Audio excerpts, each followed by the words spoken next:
Yung ipinayad mo, kay ma'am, nakalista yun. Saka listahan. Nga, kaya yung hinulog ni, hinulog ko doon, nagulog kami doon Sa kanya. Ang aking naihulog talaga dyan, 1,005. Hindi ko na yan pinatubuan. Basta yung naihulog ko lang. Biro mo, 1.5, sa amin, 1,000 dito 5, di ba gano'n na lang dapat utang ko? 4,600, minus mo yung 2,500. Gano'n na Hindi lang. magkano?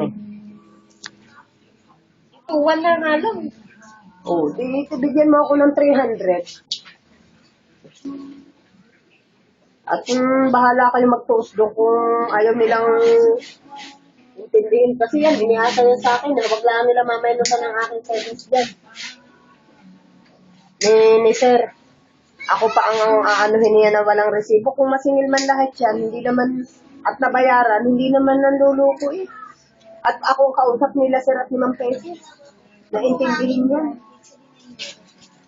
Yung pumunta sila yung dyan sa akin, iwan pa daw babayaran ko. Nung pumunta dyan, 3-1, yung nasa aking kulang, ay hindi niya naisama.